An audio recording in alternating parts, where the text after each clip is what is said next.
Ladies and gentlemen, do you love winning? I love winning. I love seeing the deep state get destroyed. I love seeing when we are finally getting things that we voted for. I love seeing election integrity. I love seeing the Democrats cry. See what we are covering today. I don't know why not many are covering the 2020 election.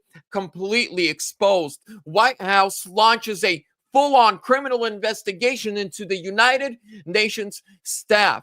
CNN polls are showing Republicans winning on every single sphere when it comes to politics, and it looks like it is going to be a landslide victory in the midterm election. But on top of that, do you know just the very next morning after Charlie Kirk was assassinated, a man was arrested while being dressed up as one of the scientists that worked for UVU. He went into the evidence building trying to destroy the evidence that the police and the university security were holding for the FBI. We're going to cover that and much, much more. Do me a huge favor, ladies and gentlemen. Smash that thumbs up. Subscribe. Leave me a comment. Where are you tuning in from today? And really quickly before we continue, sponsor of today's video and the channel overall, Verity Metals, gold, silver, platinum. This is real money. This is constitutional money. This is in your hands assets. Verity Metals, I say if you want to work with a precious metals company, they're the best. People of faith, Trump supporters, located out of Glendale, Arizona, and they are the only precious metals company in the nation with self-storage IRA options. That's right. Self-storage IRA options. So call or text today, 888-328-6105. Mention Vlad for additional gold and silver on your next order. Links are down below in the description. Thank you. Let's get right into it. First things first, I want to show you this guy that was arrested the very next day. Here's what it reads. Why haven't you heard about this man yet? September 11th. The day after Charlie Kirk was assassinated, a man dressed in scrubs and doctor's lab coat was arrested for breaking into the crime scene at the UVU and filming evidence. He didn't run to the Lucy, no. Instead, he went directly to the Woodbury. Sound familiar? The very building where I caught someone on video on the roof 17 minutes before Charlie Kirk was shot and killed. The guy's name, Russell Kennington, 38, arrested for criminal trespass and obstruction of justice, felony level. He reportedly crossed inside 2 seats of yellow crime scene tape, claiming he was reminiscing and filming the scene and following the shadows. So why was a man disguised as a doctor sneaking into the crime scene just hours after the shooting, and why is no one talking about this? Here's the clip.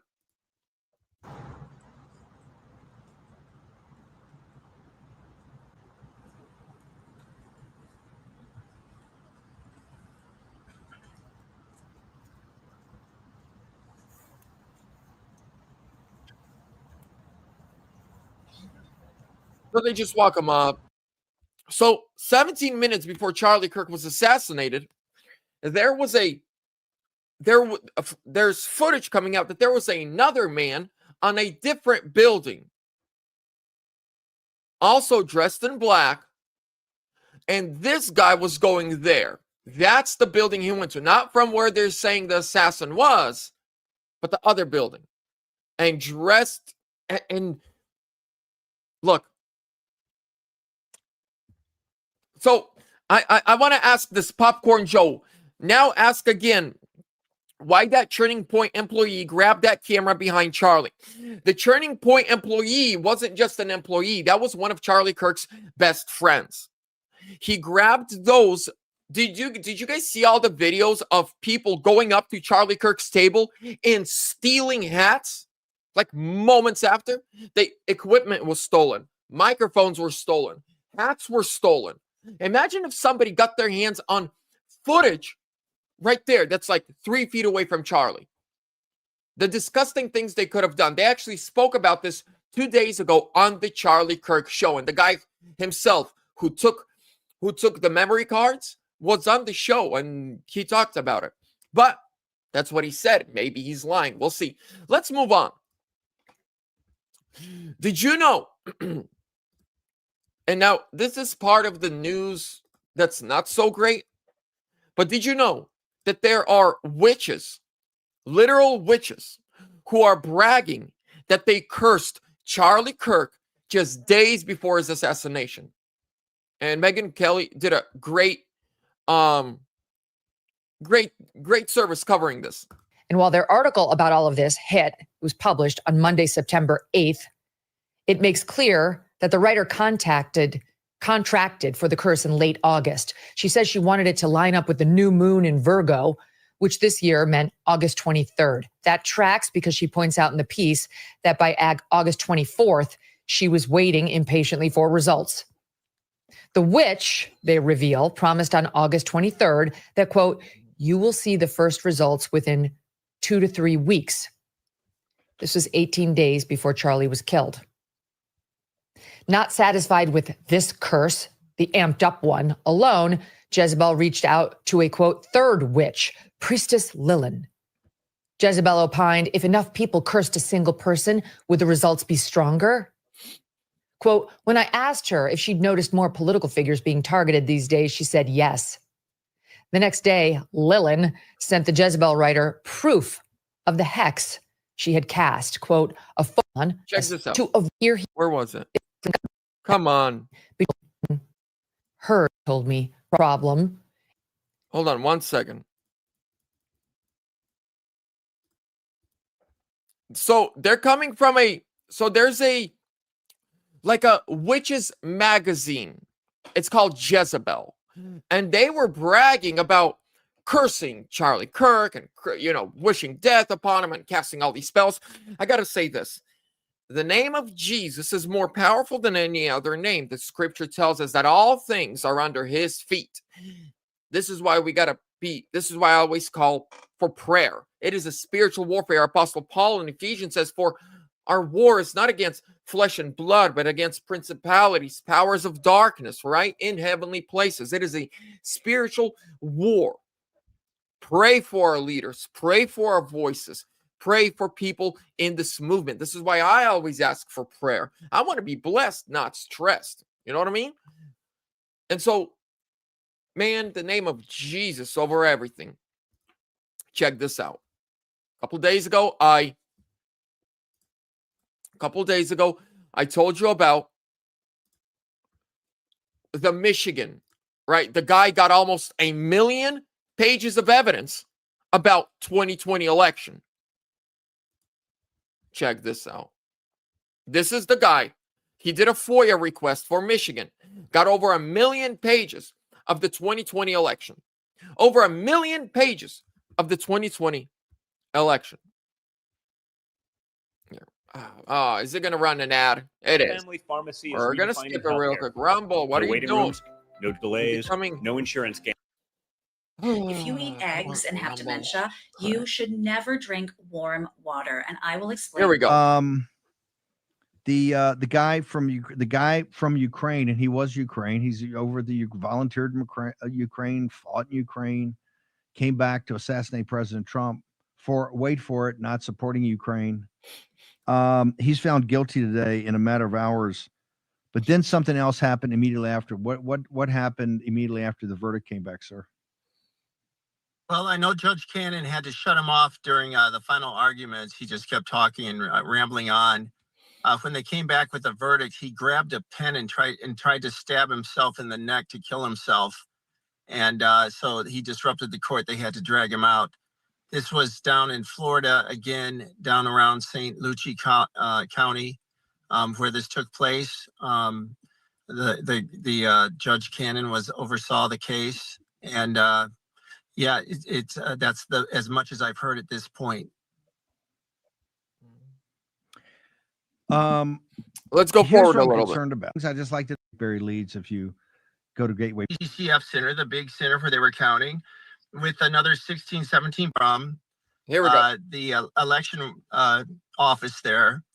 What happened was he 2 years ago, I think it was 2 years, I'm maybe a bit off on that. He FOIA'd for the documents for the 2020 election from Detroit, and they denied him. So he went to court, and then after a year or so, the court decided that he could have these documents. So in our post, he went and collected these documents from Detroit, the Detroit Department of Elections. And when he went down there he is right there, Yehuda Miller. He filled up this U-Haul with all of this information. And so now we have the ballots, the absentee ballots, the QVF files, and the absentee ballot applications from the Detroit area from 2020. So Patty and others have already, organized a team to start going through this information. Of course, it's a massive job. I do know that they're finding discrepancies already, and that's not a surprise. As you know, Steve, we reported at the Gateway Pundit, and we were the first to report that on election night, when all the ballots were counted in 2020, that was November 4th in the early morning, a van and an escort car came in, and they were bringing in 64 boxes of ballots. And then they made a second run into the TCF center, the big center where they were counting, with another 16, 17 boxes of ballots. So that was on election night. Patty actually called me the next day. She was working there, and she said, Jim, you won't believe this, but they were bringing in ballots late at night after all the ballots were counted. So we know that happened. We also know that this Ramon Jackson, who is a Detroit resident, he has been tracking all the people in the inner city who found out that they've been voting for years, even though they've never registered. Now, they might not have registered, but somebody registered for them and has been voting for them for several years. Then we found out that the mail-in ballots, Gateway Pundit again, we bought the footage for the mail-in ballots in Detroit, and found like 13 minutes of people stuffing ballots in these drop boxes. So that was another story we had. So we know that there's evidence of what I would call, this is my opinion, I would call this fraudulent activity. And so now we have the goods. Yehuda tried to get this information from the other counties. He wasn't able to do it, but he got it from Detroit of all places. And so now we're going to be going through that, Steve. And I think this is a huge story. I think Donald Trump was always right. I think you were always right. I think we were always right that there was fraud in the 2020 election. And I believe we're going to find a lot of fraud. And I believe we found some fraud already. Patty's going to be announcing some of the findings we have in the coming days and weeks. But this is a huge get for the country, because we're going to find out what happened in 2020, at least in one of the major cities, one of the major metro areas. Okay, hang over a second. How are we doing this to make sure it doesn't look like it's been tampered with? How are you guys at Gateway Pundit going through the process, the security, secure it all? Because this is a massive operation. This is like. Now, check this out. You can go watch the full video on the Gateway Pundit. Here's what we know now. Investigative journalists finally have everything that has to do with Detroit 2020 election. Everything. We're talking about the mail-in ballots, the mail-in envelopes, right? The tabulator machine numbers, everything. Ladies and gentlemen, this is absolutely amazing. Amazing. I want to wrap up with one more video. It gets better. And as you all know right now, Donald Trump is, really working for election integrity. This is actually going to help him a lot.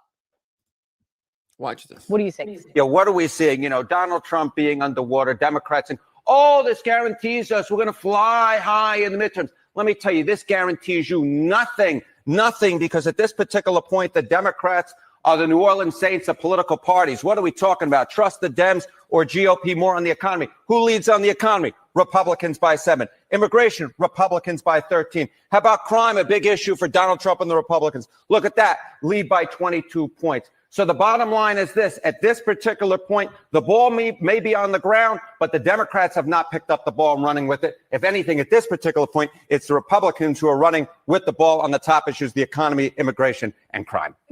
Give some context on this. Compare this when Republicans last took the House. Yeah, let's compare it back to 2022. I think this kind of gives away the game right here. Okay, the GOP is more trusted than the Dems on the economy. It was 12 points in 2022. Slight decline in that lead, but still 7 points. How about immigration? It was Republicans by 3 back in 2022. Look at this. The Republican lead's actually gone up by 10 points. What are you doing, Democrats? My goodness gracious. And on crime, the Republicans were up by 13, and now they're up by 22. The lead, again, expanding by nearly double digits. So whatever Democrats are doing, it ain't working, Kate. It ain't working. Republicans have the lead on all 3 issues. What's the reason that you are finding so far that's driving this? Yeah, I mean, look, it's all about the center of the electorate, right? You win with independents, you win overall. And what do we see right here among independents? Republicans still have a point lead on the economy. They got a 10-point lead on immigration. They got a 21-point lead on crime. The bottom line is, when you look at these numbers, Democrats should call their offices, because at this particular point, even if Republicans, or even if the public doesn't like what Donald Trump is doing, they ain't necessarily liking what Democrats are doing.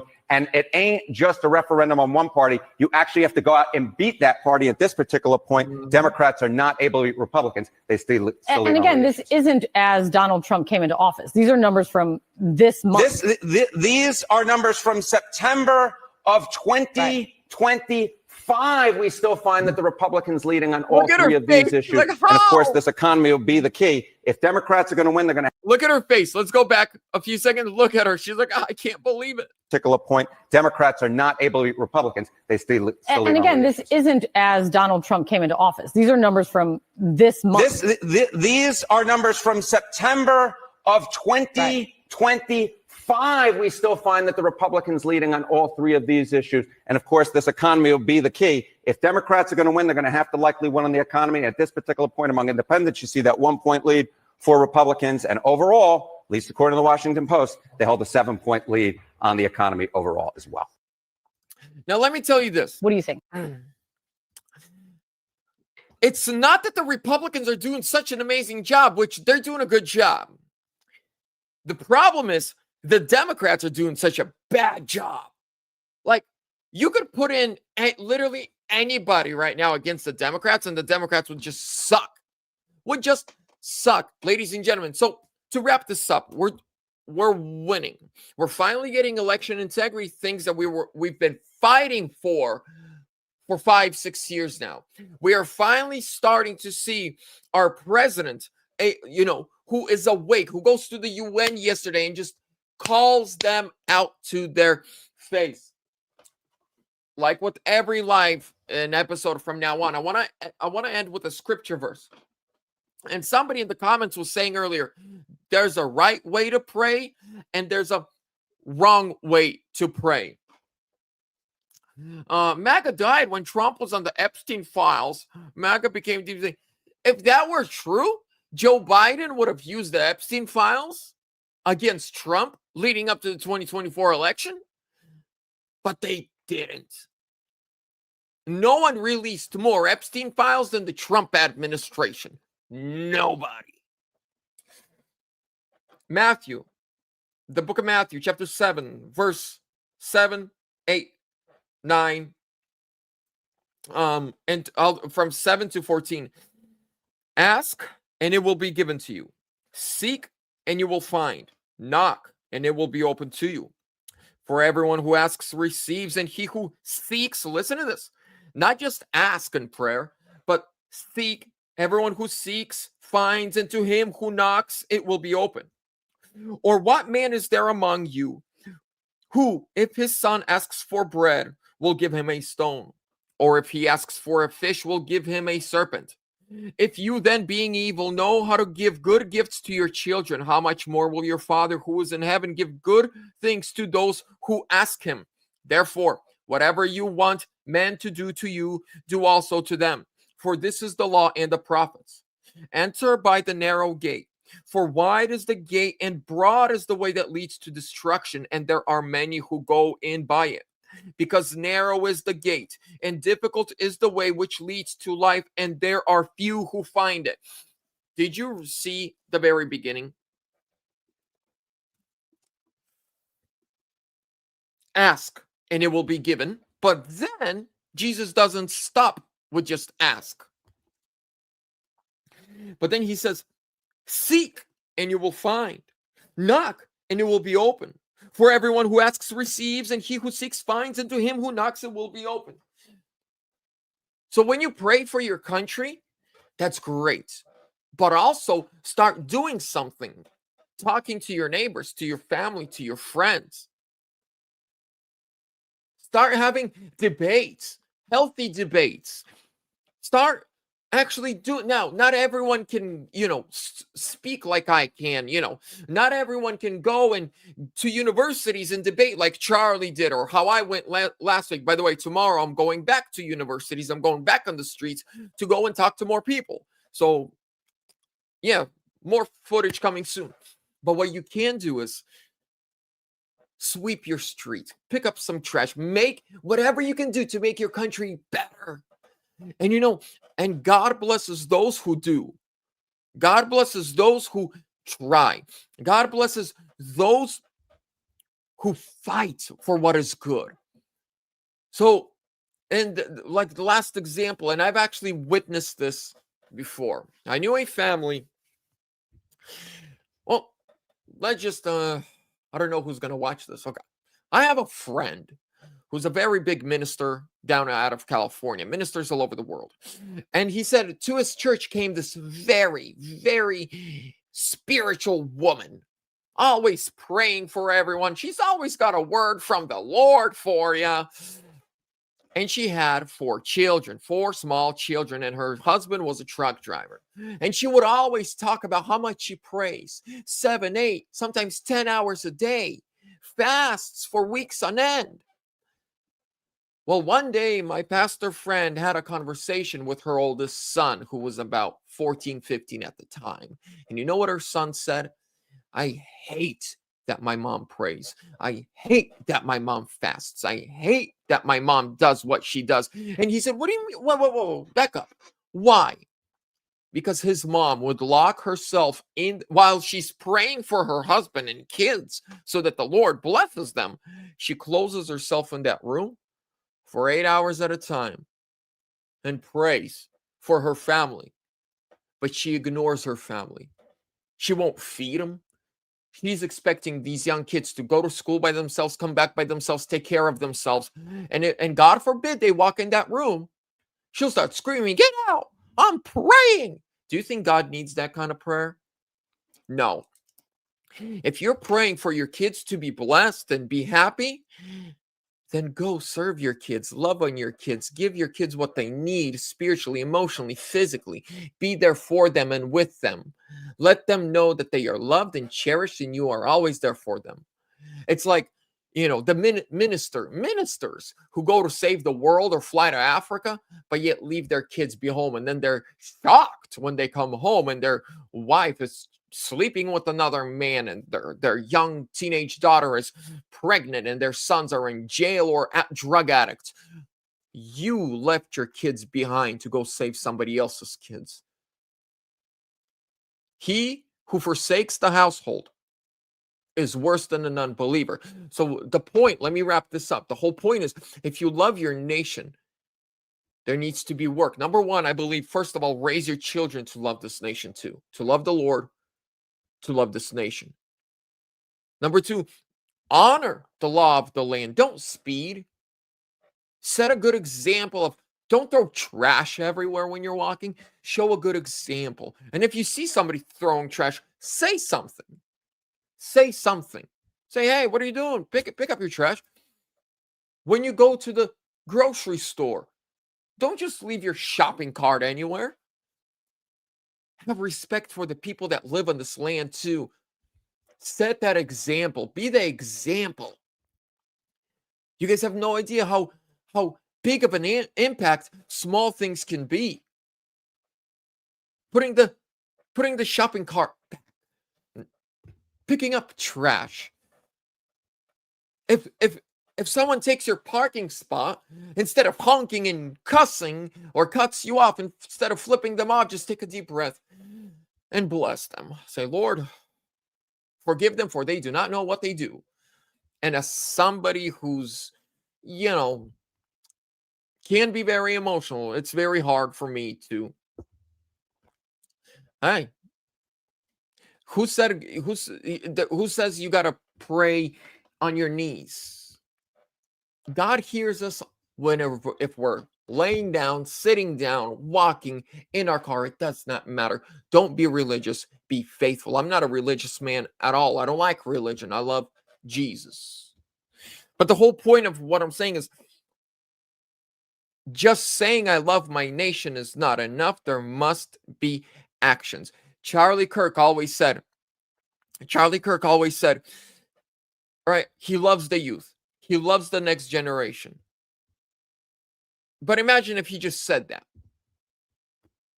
He went out and he converted millions of Gen Z for the Lord, for patriotism, for love of country. Let's put our beliefs into action. God bless you guys. Thank you so much for your time. Love each and every one of you.